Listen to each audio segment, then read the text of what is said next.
Kata beliau, Allah Subhanahu wa taala mengkhususkan 4 bulan dari 12 bulan itu karena Allah Subhanahu wa taala mengagungkan bulan-bulan tersebut dan menjadikan para pelaku dosa di dalamnya lebih besar dosanya, dan para pelaku orang yang melakukan amal saleh akan mendapatkan pahala yang sangat besar. Ini satu pendapat. Kenapa kemudian bulan Dzulqa'dah itu sangat istimewa? Karena orang yang beramal saleh dilipat gandakan pahalanya, dan orang yang melakukan dosa juga dilipat gandakan dosanya.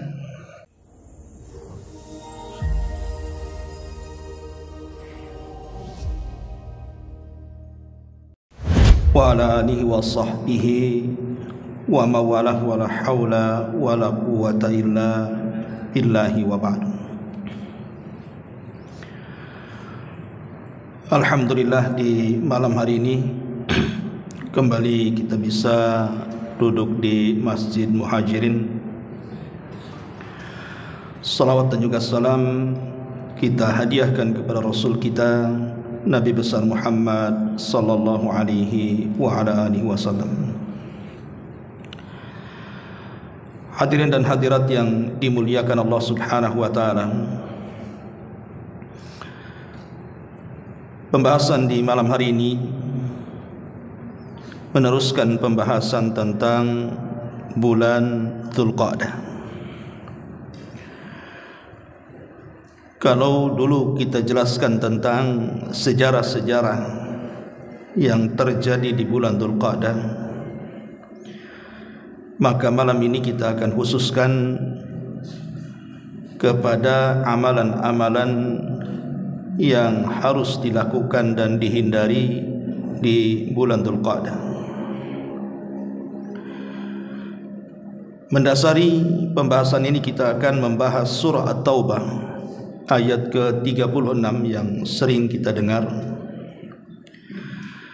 A'udzubillahi minasyaitonir rajim. Bismillahirrahmanirrahim.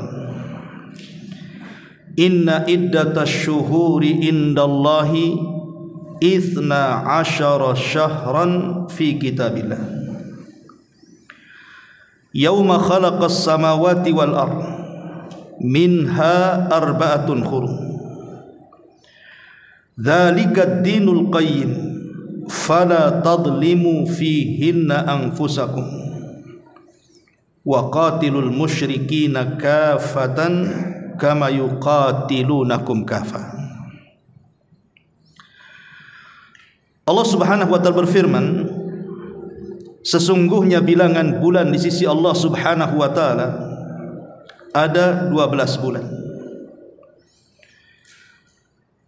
yang tercatat dalam kitab Allah ketika Allah menciptakan langit dan bumi.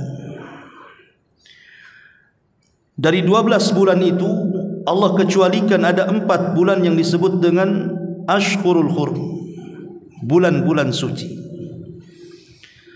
Dan itu menjadi ketetapan agama yang lurus. Fala tadlimu fihinna anfusakum, maka janganlah kalian berlaku zalim di 4 bulan suci itu. Ma'asyiral muslimin yang dimuliakan Allah Subhanahu wa taala, surah At-Taubah 36 ini kemudian dijelaskan oleh hadis Nabi sallallahu alaihi wasallam yang dikeluarkan Bukhari Muslim.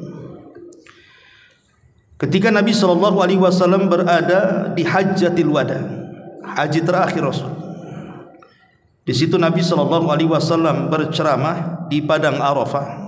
Salah satu isi khutbahnya adalah Inna zamana qad istadara ka hayati yauma khalaqas samawati wal ard. As-sanatu 12 syahran minha arba'atun hurum salasatun mutawaliyatun Dzulqa'dati wa Dzulhijjati wal Muharram war Rajabul Mudhar alladhi bainal Jumada wa Sya'ban. Kata Nabi sallallahu alaihi wasallam, sesungguhnya zaman waktu ini akan terus berputar sejak Allah menciptakan langit dan bumi. Hitungan 1 tahun kata Rasul adalah 12 bulan. Dari 12 bulan itu ada 4 bulan hurum, yang 3 berturut-turut dan yang 1 terpisah. Kemudian Rasul menyebutkan yang berturut-turut dimulai dari Dzulqa'dah, kemudian Dzulhijjah, kemudian Muharram. Adapun yang terpisah adalah bulan Rajab Mudhar yang terjepit di antara Jumadil Akhir dan bulan Sya'ban. Ma'asyiral muslimin yang dimuliakan Allah Subhanahu wa taala, dari ayat dan hadis ini kita tahu bahwa Dzulqa'dah itu adalah satu di antara 4 bulan suci, atau disebut dalam bahasa Quran Ashhurul Hurum. Ada sebagian ulama tafsir memberikan alasan kenapa kemudian bulan itu disebut bulan hurum. Karena hurum itu diambil dari kata-kata haram, artinya tidak boleh melakukan sesuatu. Yang pertama, menurut riwayat Ibnu Abbas radhiyallahu anhuma, beliau mengatakan li azamati hurmatiha wa hurmati dzambi fiha. Kenapa bulan itu disebut bulan hurum? Pelaku dosa di dalamnya maka akan dilipat gandakan dosanya. Kata beliau, ikhtassallahu arba'ata ashhur ja'alahunna haraman wa 'azzama hurmatuhunna wa 'azzama hurmatihinna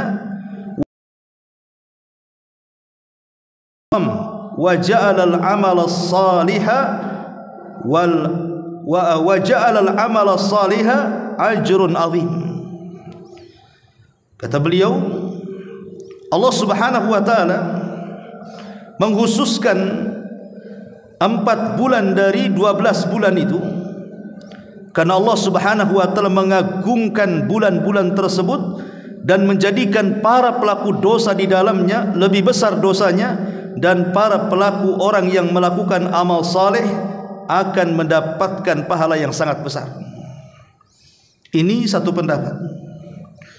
Kenapa kemudian bulan Dzulqa'dah itu sangat istimewa?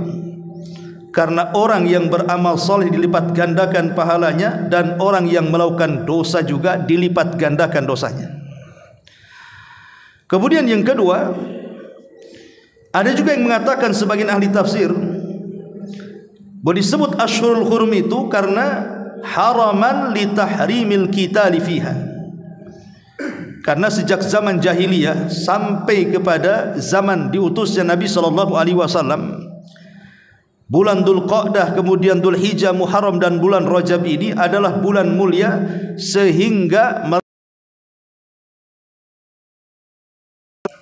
tidak boleh ada yang menumpahkan darah. Sampai pun seandainya ada seorang anak dibunuh orang tuanya, kalau itu di bulan hurum, maka mereka tidak akan menuntut pembunuhannya karena menghargai Ashhurul Hurum.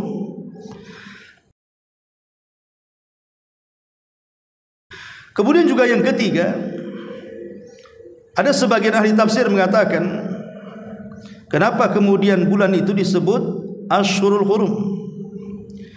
Karena bulan Ashhurul Hurum itu kan mulai daripada Syawal, kemudian Dzulqa'dah dan Dzulhijjah itu bulan haji. Sehingga karena ini bagian daripada bulan-bulan haji, makanya kemudian bulan Dzulqa'dah itu juga diistimewakan supaya jangan ada yang mengganggu siapapun yang datang ke tanah haram untuk melakukan ibadah haji. Inilah kenapa kemudian Ashhurul Hurum itu sangat istimewa.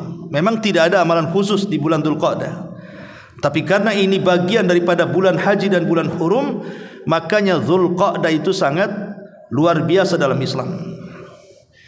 Ma'asyiral muslimin yang dimuliakan Allah Azza wa Jalla, yang ingin saya jelaskan adalah kalimat dalam ayat ini At-Taubah 36, fala tadlimu fihinna anfusakum. Kalau kita sudah tahu bahwa bulan Dzulqa'dah bagian daripada Ashhurul Hurum, maka jangan melakukan kezaliman di dalamnya. Kita akan fokus kepada kalimat fala tadlimu fihinna anfusakum. Ma'asyiral muslimin yang dimuliakan Allah Subhanahu wa taala, tidak diragukan lagi bahwa kezaliman di bulan manapun seseorang melakukannya, baik zalim kepada Allah, baik zalim kepada manusia atau zalim kepada diri sendiri, sama saja hukumnya. Namanya zalim itu bagian daripada dosa besar. Tetapi kalau dilakukan di Asyhurul Hurum, salah satunya bulan Dzulqa'dah, maka kezaliman di bulan Dzulqa'dah ini sangat dahsyat dosanya. Ma'asyiral muslimin yang dimuliakan Allah Subhanahu wa taala, di dalam hadis Nabi sallallahu alaihi wasallam, hadis qudsi, artinya hadis qudsi ini hadis yang secara makna dan lafaz itu datang dari Allah Subhanahu wa taala.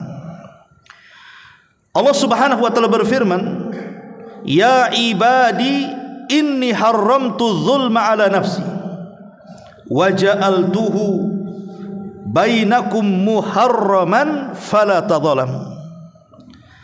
Wahai hamba-hambaku, kata Allah, aku haramkan kezaliman atas diriku, dan aku jadikan kezaliman juga haram bagi kalian, maka jangan kalian saling berlaku zalim. Ma'asyiral muslimin yang dimuliakan Allah Azza wa Jalla, dari sini kita tahu bahwa Allah sangat benci dengan kezaliman dan Allah sangat cinta dengan keadilan. Makanya karena bencinya Allah Subhanahu wa taala kepada para pelaku zalim, sampai-sampai Nabi sallallahu alaihi wasallam mengatakan, "Ma min dzambin ajjalallahu uqubatahu fid dunya ma'a ma yaddakhiruhu fil akhirati al-baghyu wa qati'atur rahim." Kata Nabi sallallahu alaihi wasallam, tidak ada dosa yang disegerakan siksanya di dunia akan disimpan sampai ke akhirat kecuali dua perkara. Pertama, al-baghyu, al-baghyu itu artinya kezaliman, dan yang kedua qati'atur rahim, orang yang memutus silaturahim. Artinya di sini bahwa Nabi, ingat bahwa kezaliman ini hukumannya akan disegerakan sebelum akhirat. Di akhirat lain lagi, tapi di dunia disegerakan hukumannya. Karena kezaliman ini luar biasa. Betapa banyak jiwa-jiwa yang melayang karena kezaliman. Berapa banyak kemudian orang-orang yang terluka cacat seumur hidup karena kezaliman. Berapa banyak harta-harta orang diambil karena kezaliman. Betapa banyak orang-orang yang kehormatannya dicemarkan karena kezaliman. Berapa banyak orang tua yang meneteskan air mata karena kezaliman. Anak-anak yatim yang meneteskan air mata karena kezaliman. Zalim ini macam-macam. Artinya akibatnya itu kita saksikan di masyarakat. Coba, orang yang tidak bersalah jadi bersalah, orang yang tidak dipenjara harusnya bebas jadi dipenjara, orang yang tidak diponis mati akhirnya diponis mati karena kezaliman. Ya. Ma'asyiral muslimin yang dimuliakan Allah Azza wa Jalla, makanya Rasul dengan tegas, tidak ada dosa yang disegerakan di dunia sebelum akhirat, salah satunya kezaliman. Boleh jadi mungkin hidupnya tidak dibuat tenang, boleh jadi mungkin badannya dibuat oleh Allah dengan berbagai macam penyakit, boleh jadi mungkin anaknya dibuat durhaka, boleh jadi mungkin kehidupannya, usahanya, jabatannya, dan begitu seterusnya oleh Allah Subhanahu wa taala dihancurkannya, karena tidak ada dosa yang disegerakan. Ma'asyiral muslimin yang dimuliakan Allah Subhanahu wa taala, satu hari Ali bin Fudail rahimahullahu taala dia menangis. Kemudian dikatakan kepada Ali bin Fudail ini, "Wa ma yubkika ya imam?" Kenapa anda menangis wahai imam? Qala, dia mengatakan, "Abki ala man zalamani." Aku menangis karena memikirkan orang-orang yang sudah mendolimiku. Idza waqafa ghadan baina yadayillah wa lam takun lahu hujjah. Bagaimana nanti kalau dia menghadap Allah Subhanahu wa taala, dia tidak memiliki hujjah sama sekali. Artinya bahwa Ali bin Fudail ingin menggambarkan bahwa orang-orang yang zalim itu kelak akan merasakan akibatnya. Seandainya ikhwatu fiddin ada orang yang disiksa mulai dari bayi, remaja, dewasa, sampai tua, sampai mati, anggaplah disiksa. Hidupnya tidak pernah. Lah siksaan orang ini dari mulai lahir sampai mati itu tidak. Ketika seseorang dicelupkan satu celupan ke neraka, satu kali dicelupkan orang itu ke neraka, itu lebih dahsyat siksaannya dibandingkan seumur hidup dia tersiksa. Maka jangan remehkan soal kezaliman.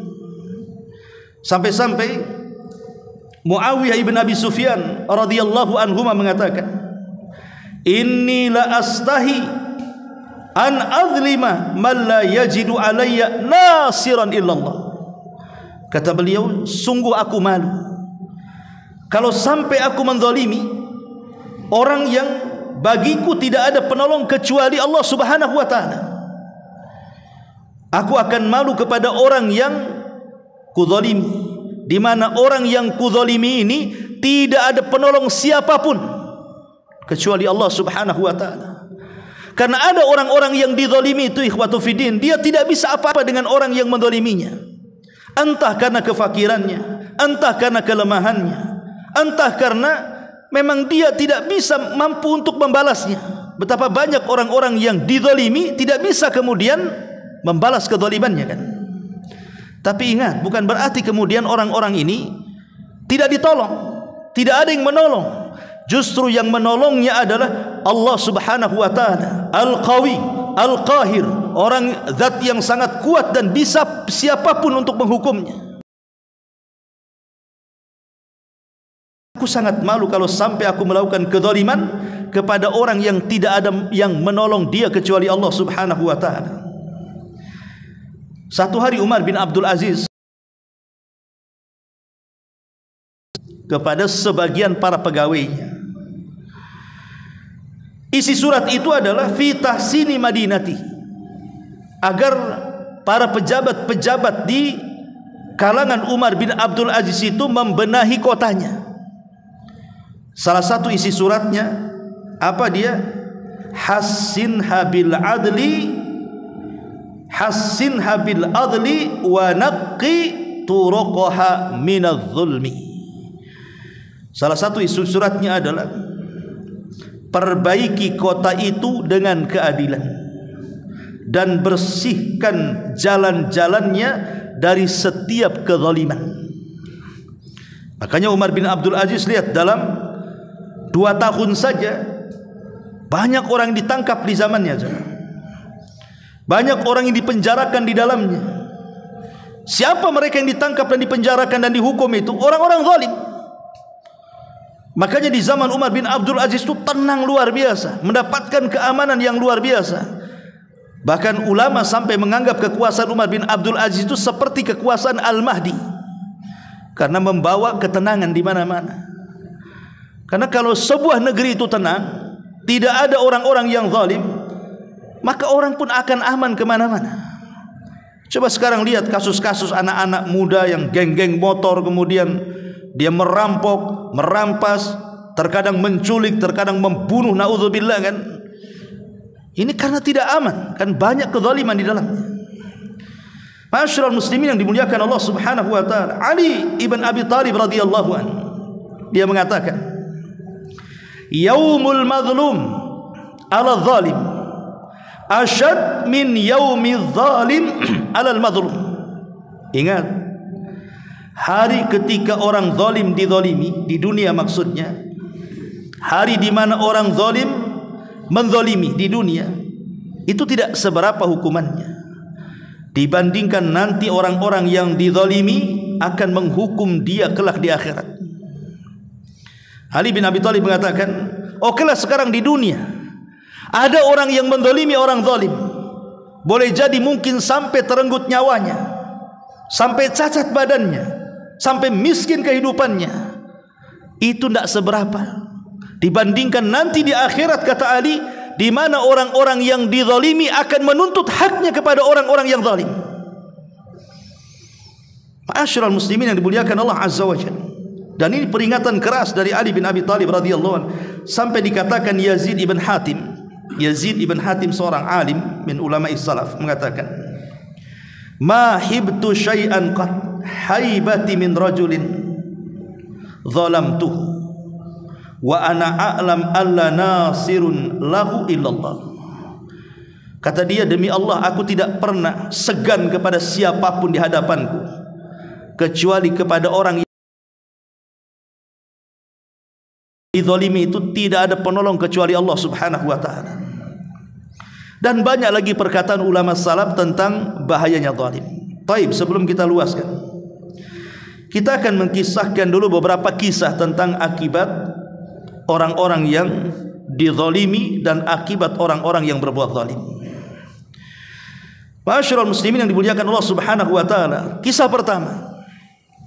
Kisah ini dikisahkan oleh seorang alim min ulama'i ahli sunnah wal jamaah, namanya Malik ibn Dinar rahimahullahu ta'ala. Malik ibn Dinar itu kan terkenal ulama zahid, ulama yang paling zuhud, abid, seorang ahli ibadah dan seorang alim, ya. Satu hari Malik ibn Dinar ini sedang sakit. Jadi terkena penyakit sehingga dia sedang sakit. Badannya lunglai, lemas, ya. Kemudian satu hari dia belum sembuh sakitnya itu. Kemudian dia pun karena ada sebuah keperluan, dia pun keluar dari rumahnya. Fa kharaja li ba'di hajatihi. Beliau pun keluar karena ada hajat dari rumahnya dan masih sakit. Jalan pun masih susah. Fa marra ba'du ashabi syurat baina yadayhi qaumun. Tiba-tiba kemudian di tengah jalan ketemu sebagian, mungkin kalau zaman sekarang ini polisi-polisi lah. Syurat itu artinya polisi-polisi atau tentara gitu ya. Tiba-tiba kemudian fa'ajaluni fa'taradtu fit tariqi. Tiba-tiba kemudian entah salahnya apa Malik ibn Dinar ini. Tiba-tiba kemudian didorong sampai hampir jatuh. Kemudian sampai didesak sampai ke pinggir jalan. Maka dia mengatakan, "Ya fulan, saya ini sakit. Kenapa kau perlakukan aku sekasar ini?" Tapi kemudian polisi ini malah membentak dia, malah sengaja mendorongnya sampai jatuh. Akhirnya Malik ibn Dinar pun terlepas kata-kata, "Kata Allahu yadak," katanya. "Kata Allahu yadak." Semoga Allah memutus kedua tanganmu, katanya. Tanpa sadar dia mengucapkan kalimat itu. Ingat, doa orang yang dizalimi ini tidak ada penghalang dia dengan Allah. Kata Nabi SAW kepada Mu'adz bin Jabal radhiyallahu an, "Fattaqi da'watal madlum, fa innahu laisa bainahu wa bainallahi hijab." Hati-hati dengan doa orang yang dizalimi itu, sebab kalau dia sudah berdoa antara dia dengan Allah enggak ada penghalang. Maka ketika kemudian Malik ibn Dinar mengatakan, "Kata Allahu yadak," semoga Allah mutuskan tanganmu, katanya. Kemudian Malik ibn Dinar pun pulang. Kemudian beberapa hari setelahnya tiba-tiba dia keluar, berjumpa pula dengan polisi yang kemarin membentak mendorongnya sampai terjatuh itu. Tiba-tiba tangannya sudah terputus satu. Entah sebabnya apa kan putusnya, tapi yang jelas bahwa itu doa dari orang-orang yang dizalimi. Ini satu kisah. Kemudian kisah yang kedua, kisah dari seorang yang bernama Yusuf Al-Kufi, seorang alim, Yusuf Al-Kufi. Yusuf Al-Kufi ini satu hari melaksanakan haji, melaksanakan ibadah haji dari Kufah ke Mekah. Tiba-tiba kemudian di Mekah sedang tawaf dia, ada seorang laki-laki doanya lain sendiri, di mana dia berdoa, "Allahumma ighfirli wa in kunta ara annaka la taf'al." Allahumma ighfirli wa in wa in kuntu ara annaka la taf'al. Ya Allah, ampuni dosa-dosaku walaupun aku tahu pasti engkau tidak mengampuni dosaku, katanya. Doanya begitu, ya. Allahumma ighfirli, ya Allah ampuni aku, wa in kuntu ara annaka la taf'al, Kalaupun aku tahu, pasti engkau tidak akan mengampuni dosaku. Jadi Al-Imam Yusuf Al-Kufi ini mendekati orang itu dan mengatakan, ya fulan, yang benar saja doa. Allah pasti mengampuni dosamu. Allah itu rahmatnya luas. Kenapa engkau putus asa? Ada apa dengan engkau wahai fulan? Maka tiba-tiba kemudian orang ini mendekat kepada Imam Yusuf Al-Kufi ini, kemudian menceritakan kenapa dia sampai berdoa seperti itu. Kemudian dia mengatakan, wahai fulan, dulu aku ini adalah tentara dari tentara Yahya ibn Mansur. Dan Yahya ibn Mansur ini seorang khalifah zalim. Dulu aku ini bagian daripada dari tentara Yahya ibn Mansur, khalifah zalim ini. Lah ketika itu sang khalifah memerintahkan pasukannya, termasuk aku di situ, untuk menyerang sebuah masjid. Aku pun menyerang masjid itu dengan kawan-kawan dan membunuh sekitar 30 rajulan, 30 orang mati yang sedang sholat Jumat, dibantai sama dia. Rupanya tidak cukup sampai pembantaian ini. Tiba-tiba sang khalifah zalim memerintahkan untuk merampas harta-harta yang ada di rumah-rumah. Kemudian orang ini mengatakan, aku pun kemudian dengan beberapa orang menggeledah beberapa rumah, sampailah kepada satu rumah. Di situ ada 4 penghuni, suami istri dan 2 anak. Ketika aku masuk saja, aku hunus pedangnya, dan aku tidak basa-basi, langsung kutebas leher suaminya, langsung mati. Kemudian dia mengatakan kepada istrinya, serahkan hartamu, kalau tidak kubunuh anakmu. Tapi wanita itu tidak mau menyerahkan hartanya. Akhirnya dibantai anaknya satu. Kemudian dipaksa lagi menyerahkan harta, dia pun tak mau karena memang tidak ada harta. Akhirnya dibantai lagi anaknya. Subhanallah. Satu waktu dia membunuh 3 orang, ayahnya dan 2 anaknya. Sekarang masih hidup adalah istrinya atau ibu dari anak-anak ini. Kemudian dia mengatakan, kalau kau tidak serahkan hartamu, kubunuh juga kamu. Akhirnya kemudian terpaksalah dia masuk ke dalam kamar, kemudian keluar membawa baju besi. Nah, zaman itu baju besi kan mahal, ya, baju besi. Kemudian diserahkan, inilah harta satu-satunya, ini milik suamiku. Maka dengan senangnya dia mengambil baju besi itu, karena baju besi itu bagus, ada polesan-polesan dari emas, sehingga dia senang. Kemudian diambil. Tiba-tiba di balik baju besi itu ada surat. Ya, ada surat yang isinya tentang ancaman orang-orang yang melakukan kezaliman. Dan di situ ada kata-kata wailun wa wailun liqadil ardi minal qadis sama. Salah satu tulisannya adalah celaka dan celaka. Semoga Allah melaknat dan menghukum orang-orang yang memutuskan di bumi sebelum Allah putuskan di langit, katanya. Tiba-tiba ketika membaca beberapa tulisan dan terakhir dia membaca tulisan itu, entah kenapa langsung lemas badannya, dibuang pedangnya, diserahkan baju besinya, kemudian pergi dan tidak pernah mau bergabung lagi jadi tentaranya Yahya bin Mansur tadi. Dan kehidupannya sangat sulit sekali. Kehidupannya banyak masalah. Makanya kemudian dia ingin bertobat kepada Allah karena sudah tidak tenang kehidupannya. Dia pun kemudian ke Mekah dan ingin berdoa kepada Allah Subhanahu wa taala. Malah doanya seperti itu, Allahumma gfirli wa in kuntu ara annaka la taf'al, katanya. Ya Allah, ampuni aku walaupun ku tahu pasti engkau tidak akan melakukannya. Hidupnya tidak akan tenang. Di mana-mana para pembunuh itu tidak akan tenang. Karena jiwa pembunuh itu dia akan terus membunuh. Makanya dalam Islam kenapa pembunuh itu harus dibunuh? Namanya qisas. Karena jiwa pembunuh itu liar. Kalau dia pernah membunuh satu kali, kalau dia tidak bertobat kepada Allah Azza wa Jalla, maka dia akan terus jadi pembunuh. Makanya bagaimana Islam itu menghentikan kriminal dengan cara hukuman qisas. Tapi biasanya orang-orang yang pernah melakukan pembunuhan ini, dia tidak akan tenang hidupnya. Tidak akan tenang, ya. Ma'asyiral muslimin yang dimuliakan Allah Azza wa Jalla, ini kisah yang kedua. Kisah yang ketiga. Kisah yang ketiga ini disebutkan oleh Abdul Razak dalam musannafnya. Ini terjadi negeri Yaman. di zaman Amirul Mukminin Umar bin Khattab radhiyallahu anhu.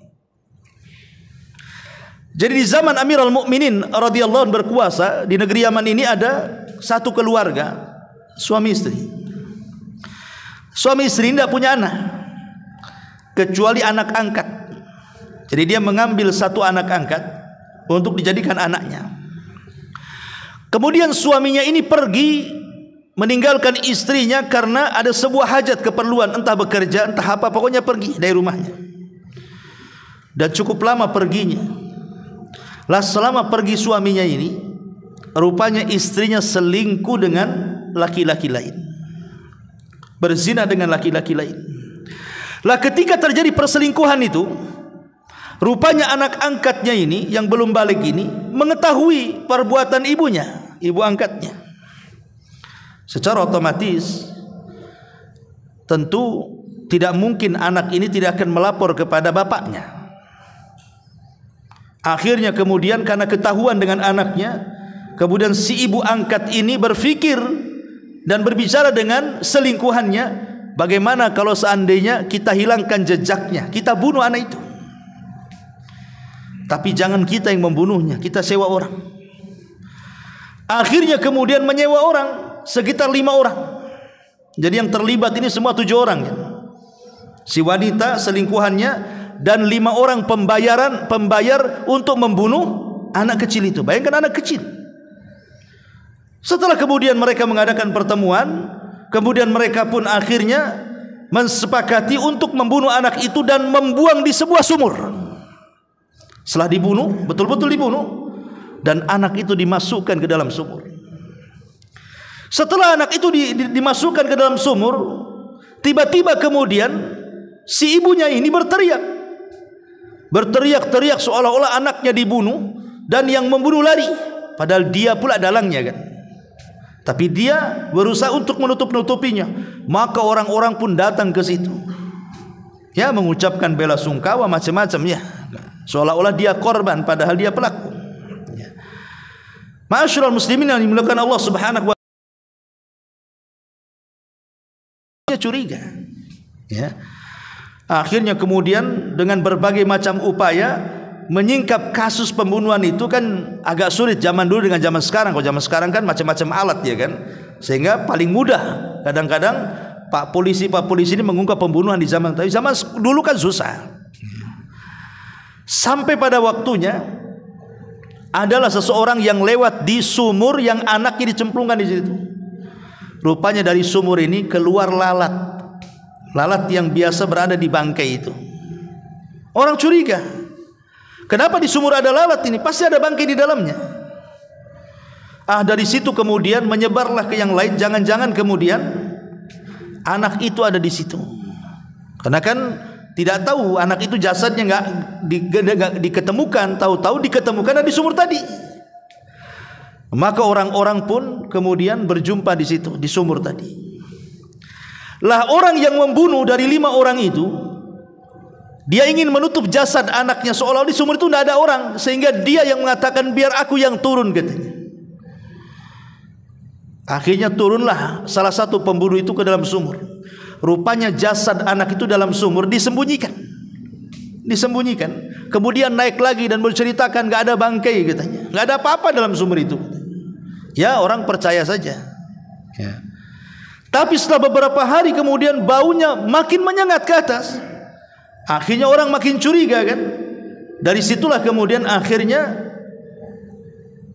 Amir yang ada di Yaman situ, saya lupa namanya, memerintahkan untuk masuk, bukan orang situ tapi dari ya mungkin polisi atau apa di zaman itu, supaya turun betul-betul memastikan. Rupanya setelah dipastikan memang ada jasad di situ.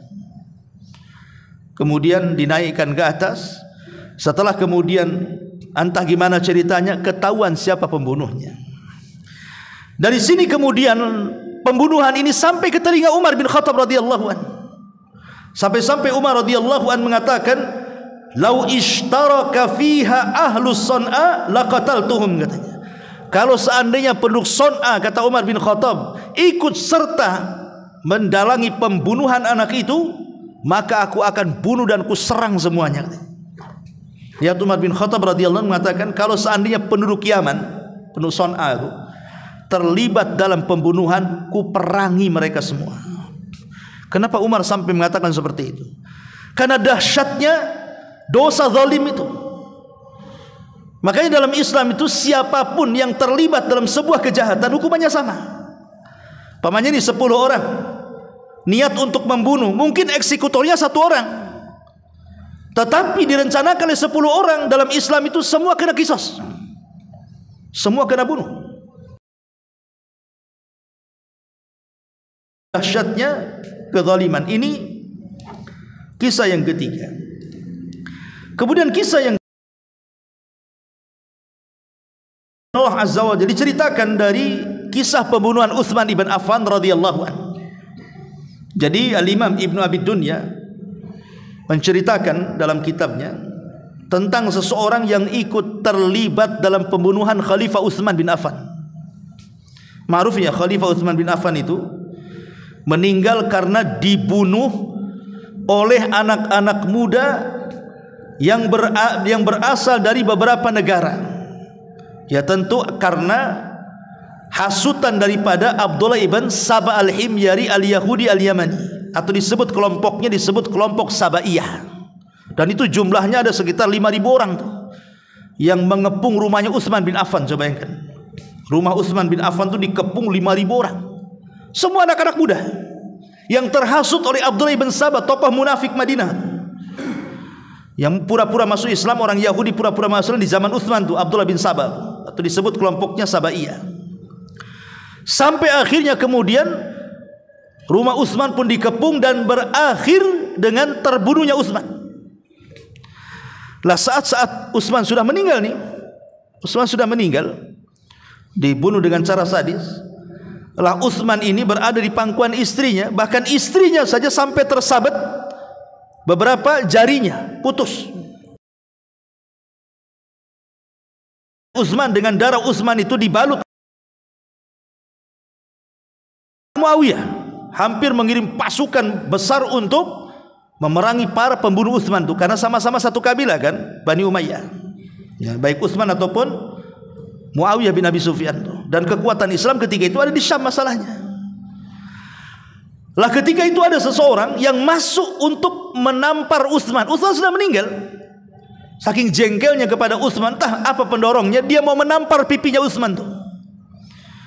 Pertama 2 orang masuk, keinginannya sama juga, ingin menampar, karena dia tidak terlibat dalam pembunuhan itu.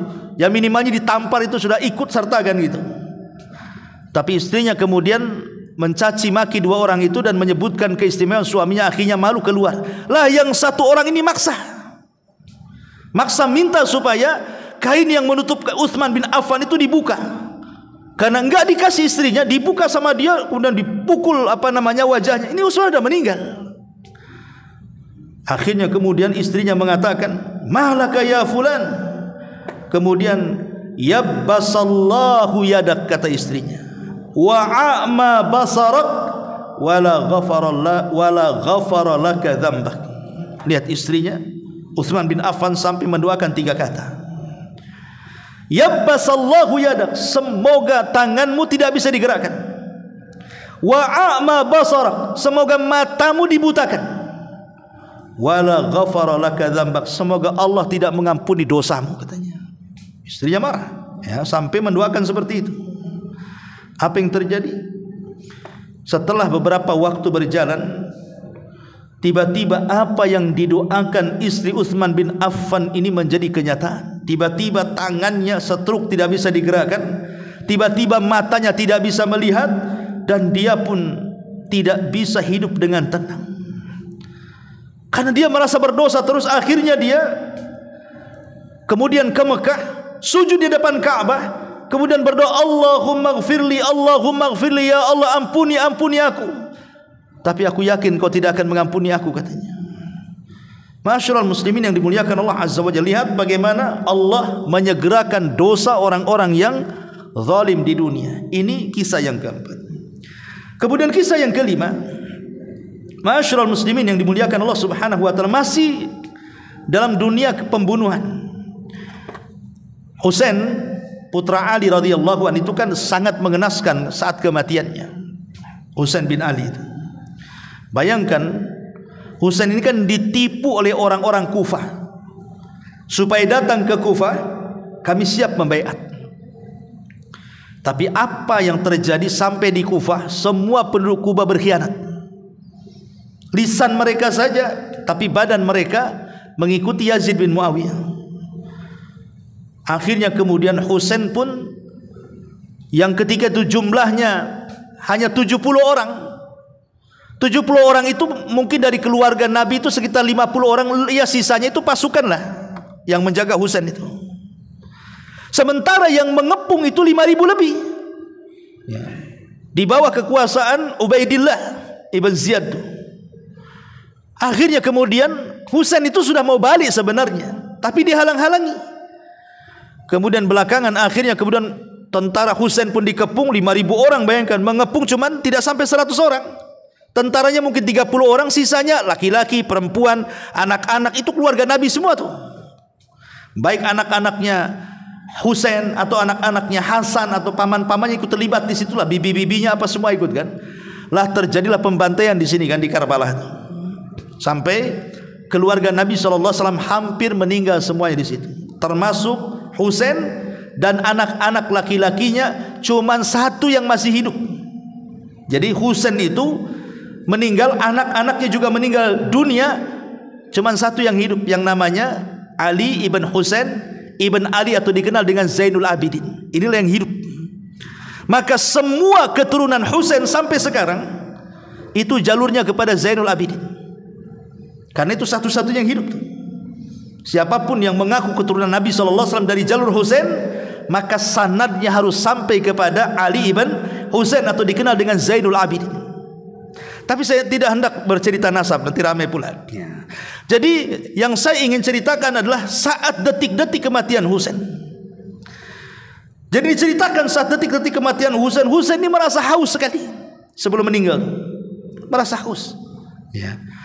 Lah tiba-tiba kemudian adalah orang-orang yang ikut memerangi Husain ini, dia membawa air. Maka Husain mengatakan, ya fulan, lemparkan airmu, katanya. Saya ingin minum. Lemparkan airmu, saya ingin minum. Tapi kemudian dia bukannya ngasih airnya, malah melempar air itu ke tempat lain dan mengolok-olok Husain.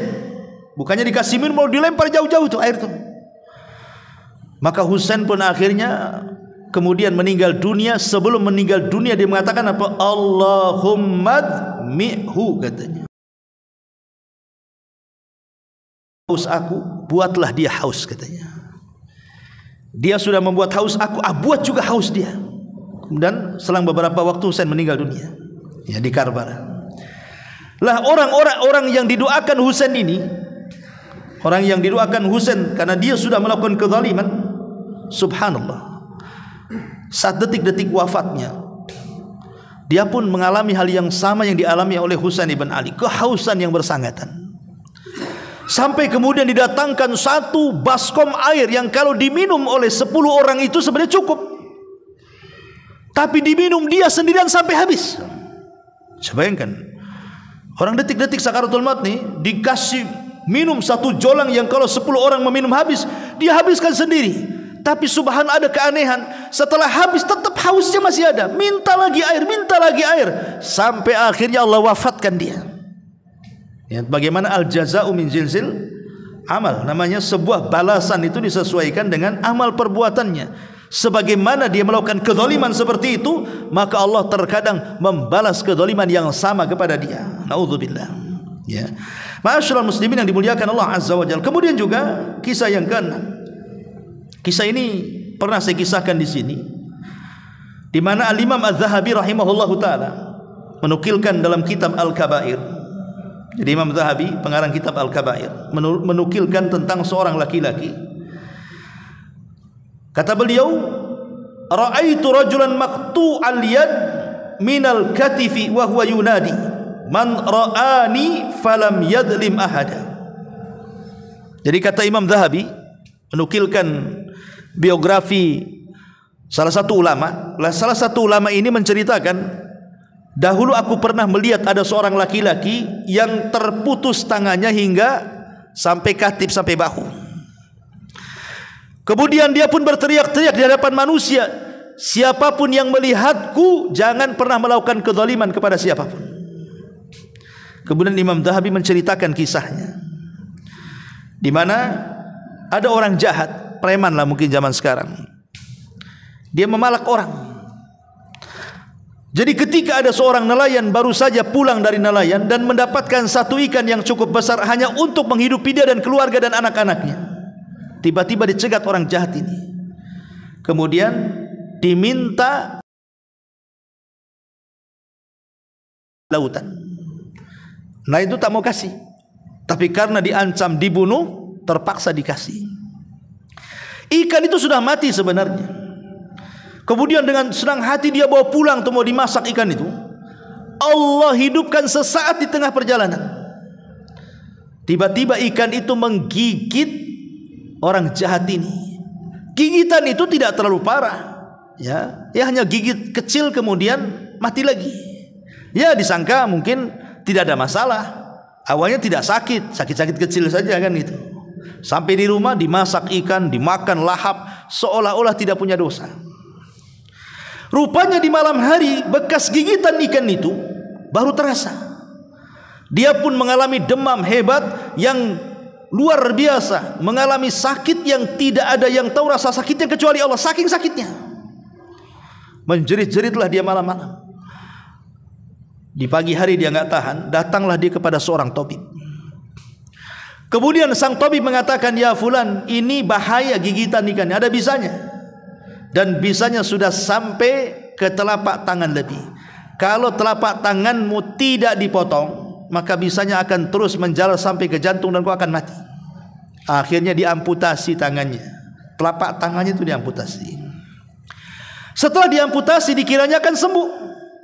Rupanya penyakit itu datang lagi. Dia pun merasakan sakit yang luar biasa. Datang lagi ke dokter. Akhirnya diamputasi lagi sampai ke sikutnya sini. Kemudian terakhir hampir mau dipotong sampai ke bahunya. Jadi sang dokter ini yang biasa menangani penyakit itu heran dan mengatakan, "Ya fulan, aku sering loh menangani bisa-bisa ikan ini, tapi tidak seperti kamu. Ceritakan bagaimana kisahnya." Dia baru cerita tuh, bahwa sesungguhnya aku terkena gigitan ikan dan ikan itu milik nelayan dan aku mengambil dengan cara zalim bla bla bla bla macam-macam. Kata dokter, "Subhanallah," katanya. "Kenapa kau tidak bicara dari awal?" katanya. "Kalau kau bicara dari awal tentu tanganmu tidak ada yang dipotong," katanya. Orang ini heran dan mengatakan, "Wahai dokter, apa maksudmu?" Dia mengatakan, "Kalau seandainya pada awal kau mengambil ikan itu, kemudian malamnya kau terkena gigitan ikan itu dan merasakan bisa ikan itu, kau jangan pergi ke aku," katanya. "Pergi ke pemilik ikan, minta maaf. Insya Allah penyakit itu akan hilang," katanya. "Kalau itu sebabnya, maka sebelum ku potong sampai ke bahu," katanya, "kau cari orang yang kau zalimi itu." Dicari, akhirnya ketemu. Saat berjumpalah dia meminta maaf, betul-betul meminta maaf karena sudah mengambil ikannya. Karena kasihan akhirnya dimaafkan. Cuman sebelum meninggalkan tukang ikan itu, sang preman orang jahat ini mengatakan, "Ya fulan, aku saat mengambil ikanmu," katanya, "aku melihat bibirmu bergerak-gerak, kau ngomong apa?" Maka dia mengatakan, "Tidak, kecuali aku hanya mengatakan, ya Rabb arini quwwatak." Wahai Rabb, tunjukkan kekuatan. Di hadapanku ini orang kuat, aku ini lemah. Hanya ngomong itu saja, katanya. Kata orang jahat ini mengatakan, "Oh, itu mungkin boleh jadi. Inilah yang mengakibatkan kondisi tanganku seperti ini karena doamu melesat sampai ke langit." Habis itu dia senang karena dimaafkan, tiba-tiba hilang rasa sakitnya. Dia pun kemudian pergi. Setiap ketemu orang, mau di jalan, mau di pasar, mau di rumah, dia mengatakan, "Man ra'ani fala yadlim minhu ahada." Siapapun yang melihat kondisiku, jangan berbuat zalim pada siapapun. Siapapun yang melihatku, jangan melakukan kezaliman, nanti sama dengan aku, katanya. Ini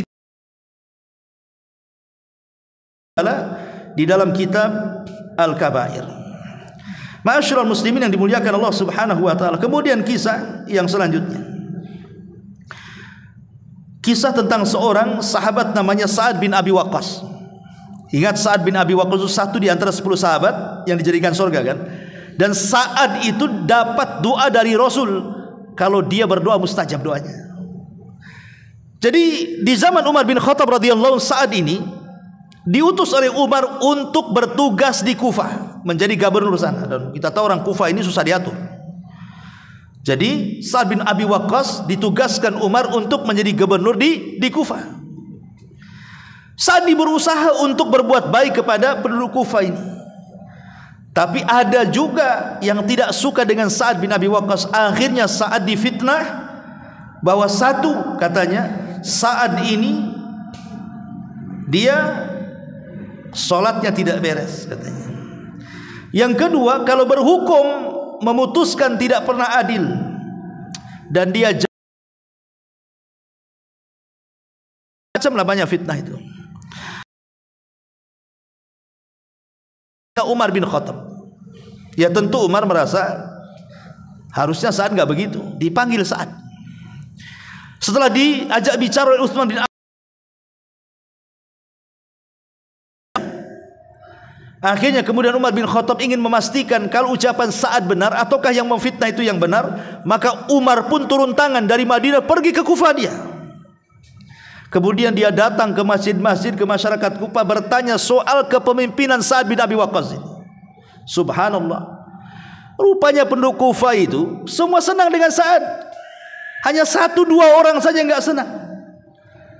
Makanya kemudian Sa'ad bin Abi Waqqas merasa dia sudah difitnah. Dia pun kemudian berdoa kepada Allah Subhanahu wa taala dan mengatakan, Allahumma, katanya, in kana kadziban fa'ami basarahu wa atil faqrahu wa arridhu lil fitani, katanya. Ya Allah, kalau yang membuat fitnah itu adalah seorang pendusta, butakan matanya, panjangkan kefakirannya, dan perbanyak fitnah dalam kehidupannya. 3 doa: butakan matanya, panjangkan kefakirannya, kemudian banyakkan fitnah dalam kehidupannya.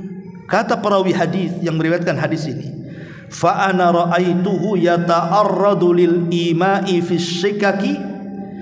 Kata rawi hadis, demi Allah, aku melihat orang yang doakan saat ini betul-betul dipanjangkan kefakirannya, sampai dia cara mencari makan saja susah, harus berjalan meminta-minta di jalan-jalan, dan buta matanya. Kemudian dia pun diejek manusia karena saat mengatakan perbanyak fitnah kepadanya. Oh, dicela manusia, cari makan susah, mata pula buta. Lihat bagaimana orang-orang yang dizalimi ini kalau sudah berdoa kepada Allah Azza wa Jal pasti mustajab. Walaupun yang dizalimi ini orang kafir. Ingat ya, walaupun yang dizalimi orang kafir, tidak mesti orang muslim yang berdoa. Hatta orang kafir kalau di posisi dizalimi pasti mustajab doanya. Karena Nabi SAW ketika memerintahkan Mu'ad ke Yaman, di Yaman belum ada orang Islam. Di Yaman itu hanya ahli kitab. Innaka ta'ti ahlal kitab, engkau akan datang kepada ahli kitab. Kemudian di ujung hadis Rasul mengatakan, hati-hati doa orang yang kau zalimi. Artinya kan di Yaman ini tidak ada orang Islam kan. Berarti siapapun yang dizalimi, apakah dia muslim atau kafir, kalau sudah berdoa itu pasti mustajab ya. Bukan karena kekafirannya Allah tolong, tapi karena Allah tidak suka dengan kezaliman dan Allah cinta dengan keadilan. Itu alasannya. Intinya bahwa ini bulan Dzulqa'dah adalah bulan yang sangat mulia. Jangan sampai melakukan satu dosa ini kezaliman, dan ini bisa mengakibatkan kemudian hilangnya kehuruman bulan Dzulqa'dah ini. Karena Allah mengatakan fala berlaku zalim. Ma'asyiral muslimin yang dimuliakan Allah Azza wa Jal ya. Taib, sedikit kita ringkas saja. Adapun sebab-sebab kenapa orang itu berlaku zalim, yang pertama tentu dari syaitan. Zalim itu asalnya dalangnya setan, siapa lagi? Setan ngasih was-was kita untuk berbuat jahat. Yang kedua tentu nafsul ammarah, jiwa yang jahat. Tidak mesti setan yang membisikkan kezaliman itu, bisa saja hawa nafsu. Hawa nafsu yang Allah Subhanahu wa taala mengatakan wa inna nafsala ammaratun bisu. Terkadang hawa nafsu itu memerintahkan kita untuk berbuat jahat. Ya, bisa jadi dari syaitan, bisa jadi hawa nafsu yang jahat, ataupun bisa saja kemudian al-hawa. Ya, hawa sama juga hawa nafsu. Adapun sebab-sebab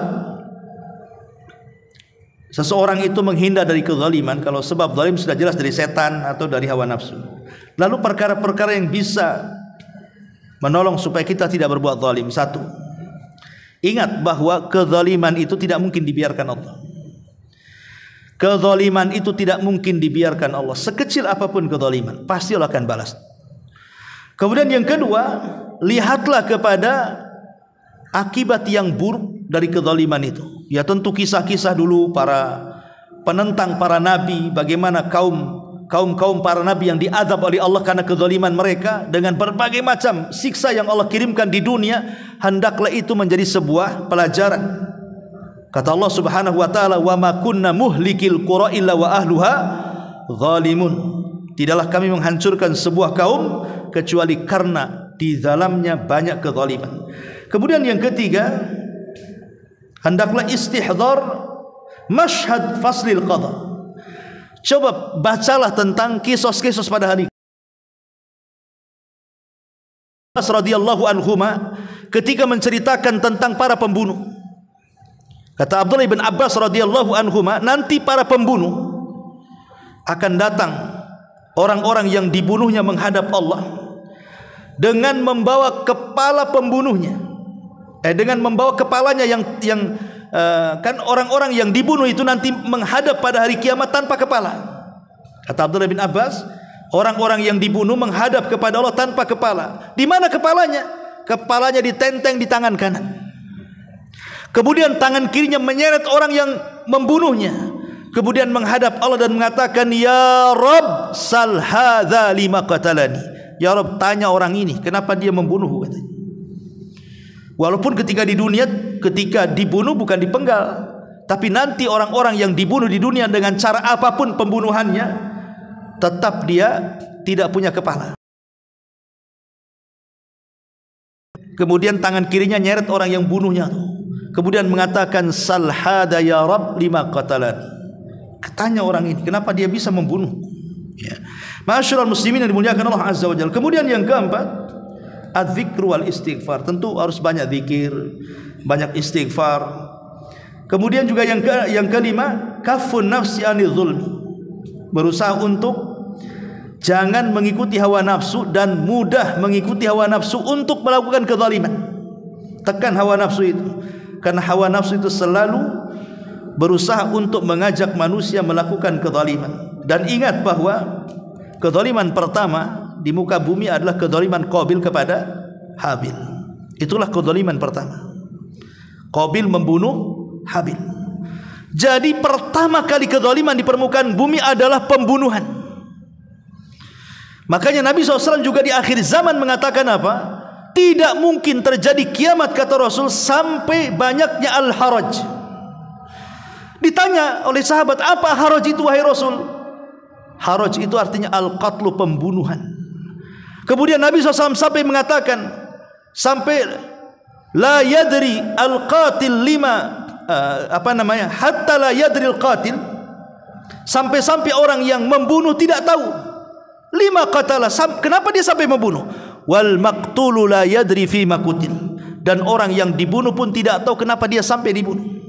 Jadi sampai setahap itu kata Nabi SAW, nanti di akhir zaman pembunuhan itu sampai yang membunuh dan yang dibunuh sama-sama tidak tahu kenapa dia bisa membunuh, yang dibunuh kenapa bisa terbunuh.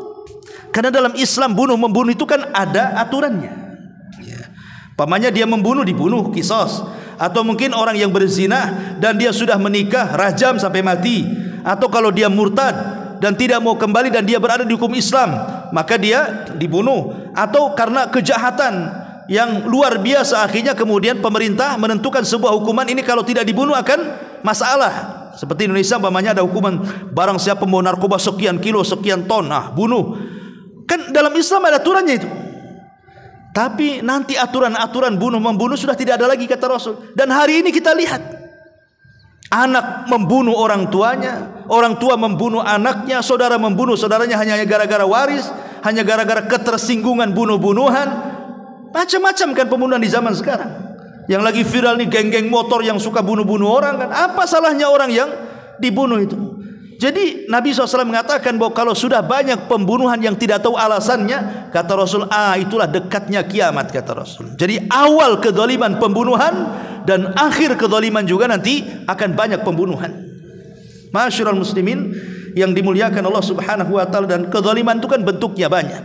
Bisa pembunuhan, mengambil tanah orang, mengambil hak orang, baik pekerja dizalimi oleh bosnya atau sebaliknya, ataupun kezaliman dalam keluarga, istri menzalimi suami atau sebaliknya, atau anak kepada orang tua atau orang tua kepada anaknya, atau kita kepada tetangganya. Macam-macamlah kezaliman itu. Intinya bahwa Allah berfirman, inni haramtu dzulma ala nafsi faja'altuhu bainakum muharraman fala tadzalamu. Aku haramkan kezaliman kepada diriku, kata Allah, dan aku haramkan juga kezaliman kepada sesama kalian. Wallahu a'lam bishawab. Mudah-mudahan ada manfaatnya. Subhanaka wa bihamdika asyhadu an la ilaha illa anta astaghfiruka wa atubu ilaik. Allahu taala alam. Assalamualaikum warahmatullahi wabarakatuh.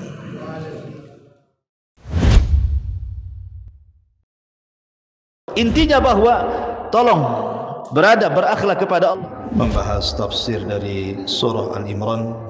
Lahirlah Imam Muslim, Abi Dawud, Tirmidzi, Ibnu Hibban. Jadi ketika Yunus alaihi salatu wassalam terkena undian itu,